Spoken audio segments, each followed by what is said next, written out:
اماں میں باہر جانا چاہتا ہوں۔ صبغہ کے پاپا میرا ساتھ اس شرط پر دینے کو تیار ہیں کہ میں ان کی بیٹی سے شادی کر لوں۔ تم ہوش میں تو ہو، اچھی طرح سے جانتے ہو سنبل تمہارے نکاح میں ہے، اور پھر وہ لڑکی شادی شدہ اور 2 بچوں کی ماں ہے۔ اماں نے غصے بھرے لہجے میں جواب دیا۔ وہ شادی شدہ تھی اماں، پر اب وہ طلاق لے چکی ہیں اپنی شوہر سے، اور پھر جب میں راضی ہوں تو اس بات سے کوئی فرق نہیں پڑتا کہ وہ کیسی ہے، بس آپ ایک بار میرے ساتھ چلیں۔ اور سنبل، اس کا کیا ہوگا؟ وہ گہرا سانس لے کر بولی۔ سر ہمدان نے یہ شرط بھی رکھی ہے کہ میں سنبل کو طلاق دے دوں۔ اب کہ وہ آہستگی سے بولا، اور اماں تو جیسے ساکت رہ گئی۔ یہ کیا بکواس کر رہے ہو حمزہ؟ اللہ کا خوف کرو، کیوں اس بچی کی زندگی خراب کرنا چاہتے ہو؟ اماں نے بھیگے لہجے میں کہا۔ اماں، اس کے علاوہ اور کوئی حل نہیں، سر ہمدان کی شرط پوری ضرور کرنی ہے۔ حمزہ، شرائط پر زندگی نہیں گزاری جاتی، بوڑھی ماں کا ہی خیال کر لو، کیوں تذلیل کروانا چاہتے ہو اس عمر میں؟ وہ دوپٹہ چہرے پر رکھ کر شدت سے رو دی۔ اماں، سمجھنے کی کوشش کریں نا، میری زندگی سنور جائے گی، وہ منت بھرے انداز میں بولا۔ دوسروں کی زندگی کا سکون ختم کر کے اپنی زندگی سنوارنے کی بات کرتے ہو، میرے جیتے جی یہ ممکن نہیں ہے حمزہ۔ یاد رکھنا، اگر تمہیں اپنی منمانی کرنی ہے تو کرو، مگر میں تمہارا ساتھ ہرگز نہیں دوں گی۔ وہ 2 ٹوک لہجے میں بولی تو حمزہ بے بسی سے انہیں دیکھ کر رہ گیا۔ کیسے بھائی ہو تم؟ جوان بہن کی ذمہ داری بھی نظر نہیں آ رہی؟ اپنی بہن کو ہی دیکھ لیتے، اس کا خیال کرتے تو دوسروں کی بہن بھی یاد رہتی۔ کیا جواب دوں گی میں اپنی بد نصیب بہن کو؟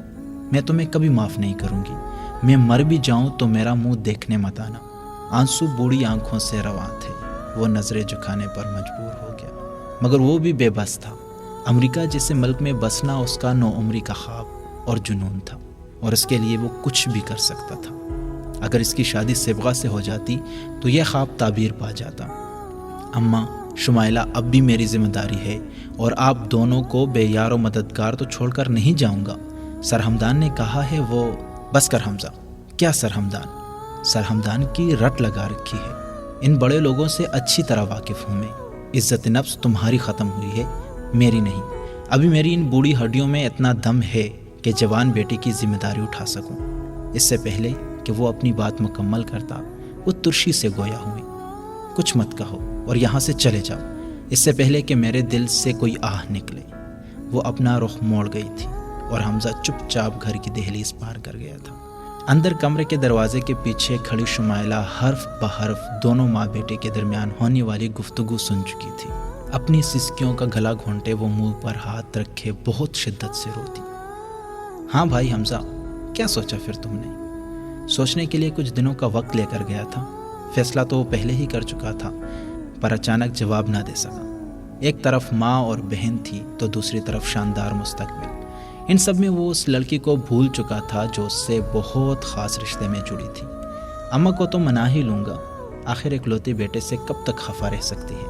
اسے یقین تھا کچھ دنوں بعد ہی وہ اس سے رابطہ کر لیں گے۔ کس سوچ میں گم ہو حمزہ بیٹا؟ لہجے میں شیرینی گھلی تھی۔ حمزہ ہلکا سا مسکرا کر رہ گیا۔ حمزہ، ڈیڈی تم سے مخاطب ہیں۔ ایک ادا سے چلتی صبغہ اس کے پاس آ کھڑی ہوئی۔ مجھے آپ کی ہر شرط منظور ہے سر، وہ مسکرا دیا۔ گڈ، مجھے یقین تھا تم سمجھداری کا مظاہرہ کرو گے۔ وہ دل کھول کر اونچی آواز میں ہنسے۔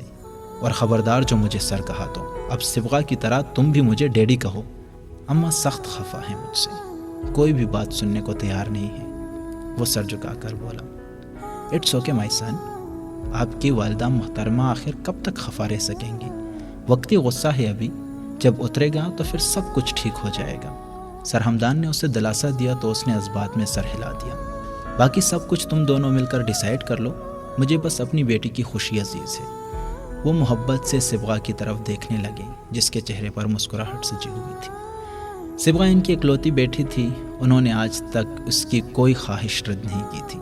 تب ہی جب اس نے احمر سے شادی کی خواہش ظاہر کی تو انہیں اس رشتے پر اعتراض تھا۔ اس رشتے پر دونوں کے درمیان جھگڑے بڑھتے گئے، مگر بیٹی کے سامنے وہ بے بس ہو گئے۔ احمر بے حد لالچی طبیعت کا مالک تھا، وہ سیر تھا تو صبغہ سوا سیر۔ تبھی شادی کے 5 سال ہی وہ احمر کے ساتھ گزار سکی، پھر طلاق لے کر واپس آ گئی۔ بزنس میں وہ اپنے باپ کے ساتھ ہی کام کرتی تھی، تبھی حمزہ جو ان کے ہی آفس میں بطور منیجر کام کر رہا تھا اسے بہت پسند آیا، اور سر حمدان کو بیٹی کی یہ خواہش بہت پسند آئی تھی۔ ان کا شمار ان لوگوں میں ہوتا تھا جنہیں صرف اپنی خوشیاں عزیز ہوتی تھیں، جو ہر حال میں اپنا فائدہ دیکھتے ہیں۔ آگے کے تمام مراحل خوش اسلوبی سے طے پا گئے تھے۔ وہ اماں اور شمائلہ کو لینے آیا تھا۔ آدھا گھنٹہ بیٹھا انہیں سنتا رہا، مگر دونوں میں سے مجال ہے جو کسی نے لفظ بھی منہ سے نکالا ہو۔ وہ دل پر بوجھ لیے وہاں سے اٹھ گیا تھا۔ شادی کے تمام رسمیں دھوم دھام سے ہوئیں، اور ہر لمحہ ماں اور بہن کی کمی شدت سے محسوس کرتا رہا۔ کتنا شوق تھا شمائلہ کو اپنی بھابھی گھر لانے کا، اور اماں کی زبان پر تو ہر وقت سنبل ایسی ہے، سنبل ویسی ہے کہ جملوں کی تکرار ہوتی تھی۔ پر شاید سنبل کی قسمت میں حمزہ جیسا شخص نہیں تھا۔ جس وقت اس نے خالہ کے گھر فون کیا، کال اٹھانے والی سنبل ہی تھی، اور وہ حیران تھی آج حمزہ اس پر کیسے مہربان ہے۔ ان کے نکاح کو 2 سال ہو چکے تھے، اور اس عرصے میں ایک بار بھی اس نے سنبل سے رابطہ کرنے کی کوشش نہیں کی تھی، مگر پھر آج کیسے؟ وہ سرخ چہرے کے ساتھ نظریں جھکائے بیٹھی تھی، گویا حمزہ سامنے ہی بیٹھا ہو۔ جب بھی اس نے حمزہ کے خلاف کوئی خدشہ ظاہر کیا تھا، تب اماں اسے ڈانٹ کر رکھ دیتی کہ انہیں اپنی بہن اور ان کے 2 بچے سب سے زیادہ عزیز تھے۔ میری بات غور سے سنو سنبل، میں تم سے 2 ٹوک بات کروں گا۔ میں اپنے اور تمہارے رشتے کو اب مزید آگے نہیں بڑھا سکتا، سو اسے یہیں پر ہی ختم کر دیا جائے تو بہتر ہے۔ کبھی کبھی زندگی اتنا مجبور کر دیتی ہے کہ ہم حیران رہ جاتے ہیں۔ شاید قسمت میں یہی لکھا تھا۔ میں دعا گو ہوں اللہ تمہاری قسمت میں کسی اچھے شخص کو لائے۔ اور پھر اس نے طلاق دے کر سنبل کو عرش سے فرش پر لا پھینکا۔ حمزہ کے الفاظ اسے بے جان کر گئے تھے۔ کس قدر تکلیف دہ احساس تھا۔ اس کے ماتھے پہ طلاق کا دھبا لگ چکا تھا۔ وہ تو معاشرے میں بڑھتی طلاق کی شرح دیکھ کر ہولتی رہتی، مگر اسے نہیں پتا تھا کہ اس کا شمار بھی ایسے ہی لڑکیوں میں ہونے والا تھا جو بے قصور ہو کر بھی اس ظلم کی چکی میں پس جاتی ہیں۔ تم سن رہی ہو نا؟ ہو سکے تو مجھے معاف کر دینا۔ سنبل حیات، میں تمہارے قابل نہیں تھا۔ طلاق کے پیپر جلد ہی تمہیں مل جائیں گے۔ سنبل ایک لفظ بھی نہ بول سکی تھی۔ بھلا حمزہ نے اسے بولنے کے قابل کہاں چھوڑا تھا؟ اس کا جی چاہا وہ چیخ چیخ کر ساری دنیا کو بتائے۔ اس کی ہستی مٹ گئی۔ اس کے خواب تعبیر پانے سے پہلے ہی اس کے آنکھوں سے نوچ دیے گئے تھے۔ سنبل بیٹی، کیا ہوا؟ ایسے کیوں بیٹھی ہو؟ اور کس کا فون تھا؟ بیٹی کے چہرے پہ چھائے تاثرات سے ان کا دل جیسے ایک لمحے کو بند ہوا۔ انہوں نے فوراً اسے کاندھے سے پکڑ کر جھنجھوڑا۔ چپ کیوں ہے تو؟ کچھ بول تو صحیح۔ وہ تیزی سے بول کر اس کے پاس ہی بیٹھ گئی۔ امی، آپ کی سنبل بے مول ہو گئی۔ حمزہ نے مجھے طلاق دے دی ہے۔ وہ ایک عجیب سی کیفیت میں بولی، تو انہوں نے ایک زوردار تھپڑ اس کے گال پر دے مارا۔ کیا بکواس کر رہی ہو؟ شرم نہیں آتی اس طرح کی بات کرتے ہوئے؟ وہ چیخی، اور سنبل، اس نے گال پہ بے ساختہ ہاتھ رکھا، پھیکی ہنسی ہنس دی۔ حیرت کی بات تھی نا، چھوٹی چھوٹی بات پہ آسمان سر پر اٹھا لینے والی سنبل کی آنکھوں سے اس سانحے پر ایک آنسو بھی نہ ٹپکا تھا۔ اماں، آپ جانتی ہیں آپ کی سنبل جھوٹ نہیں بولتی۔ اس نے ماں کو دونوں بازوؤں سے تھاما، اور وہ ساکت سی اسے دیکھتی رہی تھی۔ اور جب ہوش میں آئی تو اگلے ہی لمحے وہ اپنی جان سے پیاری بہن کو فون ملا چکی تھی۔ سنبل کہہ رہی ہے حمزہ نے اسے طلاق دے دی ہے جمیلہ، کیا یہ سچ ہے؟ وہ اپنی بات بمشکل مکمل کر سکی، اور دوسری طرف سوائے سسکیوں کے اور کوئی آواز سنائی نہ دی۔ جمیلہ، کچھ تو بولو، میرا دل بند ہو رہا ہے۔ وہ بولتے ہوئے رو پڑی تھی۔ جمیلہ خاتون کے اندر اتنی بھی ہمت نہ تھی کہ بہن سے معافی مانگ سکے۔ حمزہ نے مجھے کہیں کا نہیں چھوڑا۔ میں کس منہ سے اپنی بہن کا سامنا کروں گی؟ کیسے اسے حوصلہ دوں گی؟ انہوں نے اپنی بیٹی کے کاندھے پر سر رکھ دیا۔ شمائلہ نے انہیں اپنے ساتھ لگایا، اور پورے گھر میں گویا موت کا سناٹا چھا گیا تھا۔ جمیلہ کو ہارٹ اٹیک ہوا، جو جان لیوا ثابت ہوا تھا۔ اپنی آخری وصیت میں وہ اپنی بیٹی کی مکمل ذمہ داری اپنی بہن کو دے گئی۔ گویا اتنا سب کچھ ہو جانے کے باوجود بھی انہیں یقین تھا اگر کوئی خوش اسلوبی سے اس ذمہ داری کو نبھا سکتا تھا تو وہ شکیلہ ہی تھی۔ شمائلہ کی تو دنیا ہی لٹ چکی تھی۔ باپ کا سایہ پہلے ہی سر سے اڑ گیا تھا، اور اب ماں بھی ساتھ چھوڑ گئی تھی۔ اس کو ایک چپ سی لگ چکی تھی۔ خالہ اسے اپنے گھر لے آئی، اور وہ خاموش رہنے کے علاوہ بھلا کیا کر سکتی تھی؟ میری ماں مر گئی اور کسی نے مجھے خبر ہی نہیں دی۔ وہ تو میں اچانک گھر چلا گیا تو وہاں جا کر پتہ چلا۔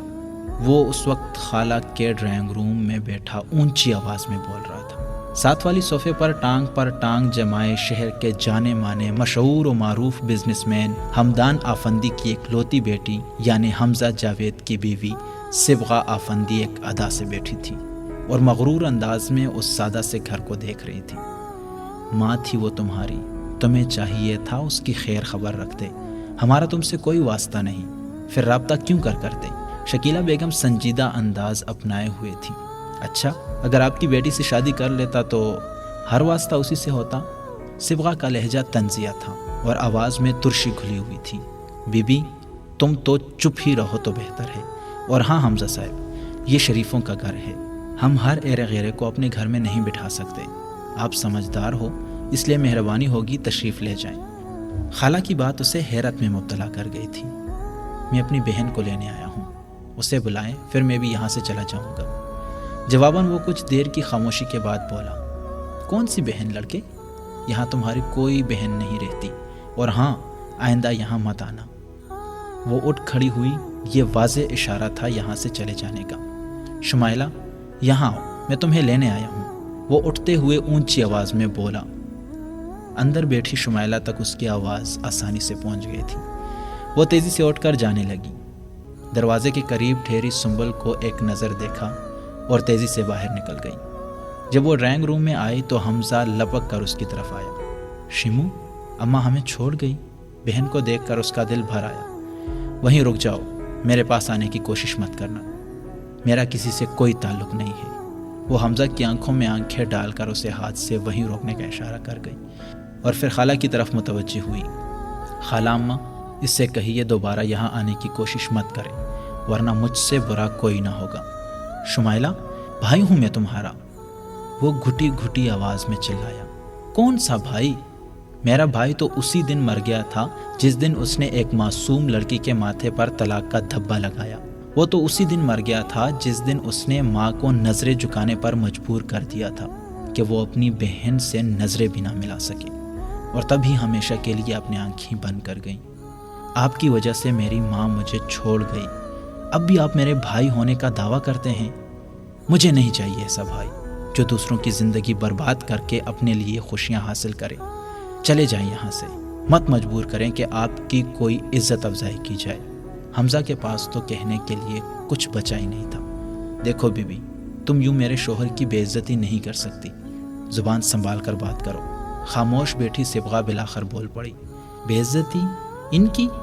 بے عزتی ان کی جاتی ہے جن کے پاس عزت ہو، اور جو عزت سے ہی محروم ہو ان پر ایسی باتیں سچتی نہیں ہیں۔ اور بھائی، کس قدر ڈھیٹ لوگ ہیں آپ، ہم بار بار یہاں سے جانے کا کہہ رہے ہیں اور آپ ہیں کہ اب کے وہ طنزیہ انداز میں کہتے ہوئے جملہ ادھورا چھوڑ گئی۔ صبغہ سے بے عزتی برداشت نہ ہوئی، تبھی وہ پیر پٹکتے باہر نکل گئی اور لڑکھڑاتے قدموں سے جاتے حمزہ کی چال میں بھی شکست بڑی واضح نظر آ رہی تھی۔ خالہ نے آگے بڑھ کر شمائلہ کو اپنے حصار میں لے لیا، جو گہرا سانس لے کر اب خود بھی شکست خوردہ سی کھڑی تھی۔ اپنوں کے لگائے زخموں کو بھرنے میں وقت لگتا ہے، اور بعض زخم ایسے ہوتے ہیں جو وقت بھی بھر نہیں سکتے۔ دیر سے ہی صحیح، پر اسے یقین تھا خالہ اور سنبل کی محبت اس کو سنبھال لے گی اور اس کے سب زخم بھر جائیں گے، اور خالہ اسے خود سے لگائے ایک فیصلے پر پہنچ چکی تھی۔ اب انہیں سائم کا انتظار تھا جو اگلے ہفتے واپس آ رہا تھا۔ سنبل کی قسمت میں بھی اللہ نے بہت اچھا کچھ لکھ رکھا ہوگا، اور شمائلہ، اسے وہ ہمیشہ کے لیے اپنے گھر میں رکھنے کا فیصلہ کر چکی تھی، اور انہیں یقین تھا سائم جیسے فرما بردار بیٹے کو اپنی ماں کی خوشی زیادہ عزیز ہوگی۔ شکیلہ گہری سانس لے کر مطمئن سی اس سے ساتھ لیے اندر کمرے میں چلی گئی۔ وہ بار بار شمائلہ کا نمبر ملا رہا تھا، مگر اس نے ایک بار بھی کال نہیں اٹھائی تھی۔ تبھی اس نے گھر کے نمبر سے کال کرنے کی ٹھانی۔ ابھی اس نے فون اٹھا کے کان سے لگایا ہی تھا اور نمبر ملانے سے پہلے دوسری طرف سے آتی آواز نے اسے مکمل بات سننے پر مجبور کر دیا تھا۔ افشی، میں تمہیں بتا نہیں سکتی کس قدر دقیانوسی سوچ کی مالک خاتون ہے حمزہ کی خالہ۔ کہنے لگی یہ شریفوں کا گھر ہے، ہم کسی ایرے غیرے کو گھر میں نہیں بٹھا سکتے۔ اف، سگی خالہ ہو کر ایسا کہہ رہی تھی، اور حمزہ کی بہن اس کی گز بھر لمبی زبان دیکھ کر تو میں حیران رہ گئی۔ حمزہ کو پہچاننے سے گویا واضح انکار تھا۔ حمزہ کی وجہ سے چپ کر گئی میں، ورنہ ایسی سناتی کہ یاد رکھتی ساری زندگی۔ اجٹ جاہل، وہ دان پیستے ہوئے غرائی، ویسے ایک بات ہے افشی، حمزہ کی بہن ہے بہت خوبصورت، بزنس کے لیے بہت مددگار ثابت ہو سکتی ہے اگر اسے یہاں لایا جائے تو۔ شاطرانہ انداز میں بولی، پھر دونوں کا واضح کہہ حمزہ جاوید نے بآسانی سنا تھا۔ وہ ان کی گفتگو لفظ بلفظ سن چکا تھا۔ حیرت ہے یار، تم چپ کیسے رہ گئی؟ اور اس احمر کا بتا، پھر رابطہ کیا اس نے؟ افشی نے بے چینی سے استفسار کیا۔ اس شخص کا تو نام مت لو میرے سامنے، زج کر کے رکھا ہوا ہے اس نے۔ ڈیڈی سے کہہ کر اس کا بندوبست بھی کرواتی ہوں، اسے میری شادی کی خبر ہو چکی ہے اور اب وہ چاہتا ہے کہ میں پھر سے اس کے پاس آ جاؤں۔ میں تو ڈبل مائنڈڈ ہو چکی ہوں، کچھ سمجھ میں ہی نہیں آتا، کیا کروں؟ وہ اب بھی نان سٹاپ بول رہی تھی۔ حمزہ کے قدم گویا زمین نے جکڑ لیے تھے۔ اس کا جی چاہا اندر جا کر زوردار تھپڑ صبغہ کے منہ پر مارے، مگر اس کے قدم آگے بڑھنے سے انکاری تھے۔ میں اس احمر کو اچھی طرح سے جانتی ہوں، وہ اب بچوں کے لیے مجھے واپس بلانے کی کوشش میں ہے۔ میں ان 2 ٹکے کے مڈل کلاس مردوں سے بخوبی واقف ہوں۔ افشی ان کی نظر ہمیشہ دولت پر ہوتی ہے، آخر اتنی جائیداد کی اکلوتی وارث ہوں۔ وہ ایک تفاخر سے بولی، مت بھولو حمزہ کا شمار بھی انہی 2 ٹکے کے لوگوں میں ہوتا ہے۔ وہ کہا لگا کر بولی، حمزہ ان سب سے الگ ہے، وہ میرے لیے کچھ بھی کر سکتا ہے۔ اس کے انداز میں نئی محبت کا خمار تھا۔ یہ بھی یاد رکھو سویٹ ہارٹ، جو آپ کے لیے اپنے سگے رشتوں کو چھوڑ سکتا ہے، کل کو وہ کسی اور کے لیے آپ کو بھی چھوڑ سکتا ہے۔ بات تو گہری کی تھی جسے صبغہ نے نظر انداز کر دیا تھا۔